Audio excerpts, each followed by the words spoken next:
Hi, my name is Sarah and I wore a back brace for about 3 years. When I found out that I had to wear a back brace 16 hours a day, it was anything but good news. I was devastated. I even cried. But thinking negatively only made it worse.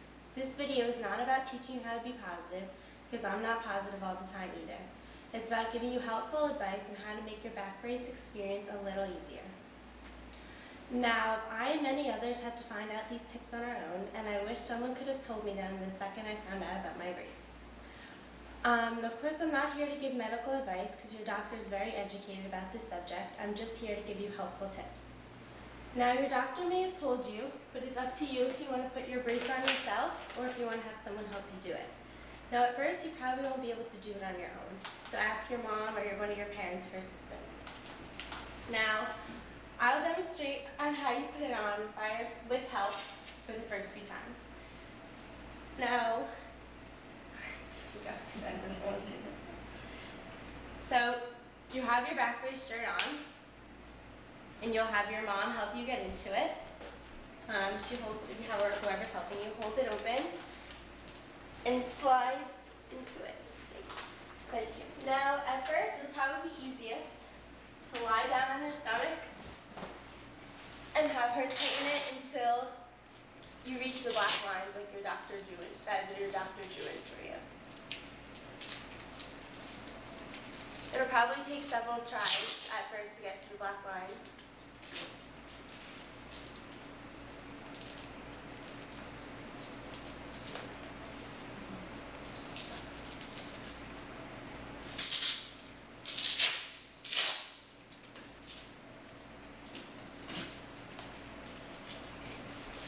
Now, after a few weeks of doing it like this, I decided that I wanted to be able to become more independent and learn to do it on my own.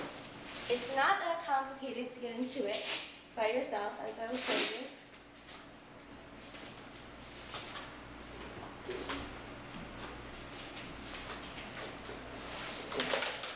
You just hold it open and rotate into it. Now, doing it yourself lying down can be tricky, and it takes a lot of feeling around and pulling them in, but it can be done. Now, at first I had to have my mom help me tighten them. Okay. And after a while, you should be able to do it yourself. Now, if you don't want to do it lying down, after another month or two, you may be able to do it while facing a mirror and looking over your shoulders so that you can see where to put your hand into the strap to pull it tighter. Now, this also took time for me to get it tight enough, so have someone assist you in tightening it to the black lines. After about 6 to 8 months, I was able to do it wherever or whenever I wanted without the assistance of others. It takes a lot of time to get to this point, but it's totally worth it because it makes it a lot easier when you're not at home and you don't have someone to help you. Okay. Now, I know one of my first questions was, is it going to hurt, and if so, how much? Now, there's a lot of pressure on your lower back and your ribs depending on where your brace is. For me, I found it to be most uncomfortable when my mom or myself was putting it on. Then the pain would decrease for a while, and by the end of my 16 hours, I felt like stiff and uncomfortable and ready to take it off. Now, the first few weeks, if you're feeling excruciating pain, it will go away, I promise, it does stop. After about a year wearing my brace, I didn't even notice that it was on, and it becomes a lot more comfortable and you don't even notice it. Even a year after my experience with my brace, sometimes I'd wake up in the middle of the night freaking out that I forgot to put it on. That's how comfortable you can get with it, that you actually get so used to it. Now, some basics is to wear Arm & Hammer body powder under your shirt before you wear your brace. You should try to buy it before your first night because it's hard to get rid of a lot of the itching in spaces that you can't reach while you sleep. Additionally, you should clean your brace without rubbing alcohol and a napkin, just every once in a while to make sure that it doesn't smell. Now, I know school was one of my main concerns. Having to wear my brace 16 hours a day meant that I either had to wear it every second I wasn't in school, or I had to wear it in school sometimes. Sometimes I'd have after-school activities that I didn't want to wear my brace to, so I decided 2 to 3 days a week that I would wear it to school. Now, let me start by saying no one noticed. I ended up being the one to tell people myself, And honestly, people thought it was cool. No one was weirded out at all. If you have confidence about it, people won't be judging you, I promise. Now for gym class, just tell your gym teacher if you need help getting it on and off, or if you can do it yourself but you need more time, you can ask them to let you come in early and you can do it then.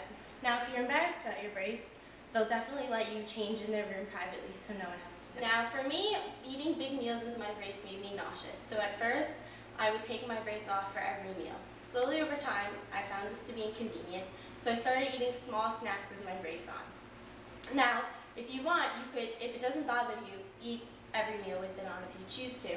But if you slowly train yourself, after a few months, you won't even notice it. It actually becomes a lot easier to just wear it than to take it on and off for every single meal. Okay, go ahead. So it's important to have at least 3 of these shirts to wear under your brace, if you can afford to do so, because then you have a clean one because you'll be wearing them a lot. Additionally, one of the good parts about having a brace is that you get an extra set of books in school. Ask your doctor to write you a note and you can give to your teacher, so you have a set of books at home and a set in your classroom. This way you don't have to carry them around with you. It's bad to carry heavy things with you in general, so even when you're done with your brace, you get an extra set of books, like I do now. Now, a lot of people always say to me, oh, you have to wear it 16 hours a day. Do you have to wear it to sleep? I say, well, honestly, wearing it to sleep is a great thing. It's one of the most comfortable places that you will wear it. It's a great way to get in hours, and trust me, I wouldn't stress about sleeping. Your bed could be one of the most comfortable places to wear your brace. Now, for boys, wearing it under your clothes is not as big of a deal as girls, but girls, don't freak out. There are many cute outfits that you can wear under your brace. Leggings, Sophie shorts, and jeggings are the most practical bottoms that are comfortable. Loose tops like this, flowy shirts, and cut-off sweatshirts are the most appropriate things to wear over your brace. Now, you should try to buy clothing that's about a size or 2 bigger than usual and 2 to 3 inches longer than your brace. This will help cover it when you're sitting. Stores like American Apparel, Urban Outfitters, Macy's, and Old Navy all have appropriate clothes for your brace. Now, I know I keep saying it, but really after a few months of wearing your brace, it gets a lot better and you'll get comfortable with it. I'm here with Dr. Laufer, and he's a scoliosis specialist, and he's going to be answering some questions about wearing your back brace. Good evening. The first question is, what is the purpose of wearing a back brace for scoliosis? When somebody has a curvature that is progressive and has shown that it's going to be progressive, we recommend using a brace to keep the curvature from getting to the point where somebody would need an operation or have problems later in their life. What determines how long the patient will have to wear their brace? That's determined mainly by how much growth somebody has remaining. You treat somebody with a brace if they have skeletal growth remaining. If they don't have skeletal growth remaining, there's really no rationale or indication for bracing. Can a patient substitute wearing their brace for exercising ever? Exercise is part of good health, and we want somebody to keep their muscles strong, and we want them to be healthy. But exercise or physical therapy by itself has never been shown to be valuable in the treatment of scoliosis. It really requires something other than exercise, which specifically means either a brace or an operation to halt the progression of the curvature. Is there something the patient could do to speed up the correction process? Not really. If a person is diligent with their brace, they have a much better chance of keeping the curvature under control and avoiding the curvature progressing to the point where something else would have to be done. After the patient stops wearing their brace, is their back going to go back to the original curve? That's a good question, because of the people that we treat for scoliosis using a brace, and we determine the need for a brace as being a curvature that is over about 28 or 30 degrees at the time that we see the patient, or somebody that shows documented progression past about 20 degrees, we consider them as being indicated to be using a brace. Now, of those people that we brace, about 70% will go back to where they were at the time that we started. But as long as we start with a curve less than about 40 degrees, that curvature will stabilize and not become a problem later in their life. About 20% of our patients that we brace will actually get and keep some correction, which is a wonderful thing because they're always happy that they've actually put that time and effort in, and they not only kept it from getting worse, but they actually got some improvement. And unfortunately, about 10% of people that are braced, despite the use of a brace, will go on and require something else to be done, more specifically an operation. Thank you. You're very welcome. I hope that helps. As I previously mentioned, there are many different cute outfits that you can wear over your back brace. These girls that are about to walk in the fashion show are wearing appropriate outfits for you to wear. The first girl is just demonstrating what she looks like in a regular brace with the shirt underneath it. Hey now,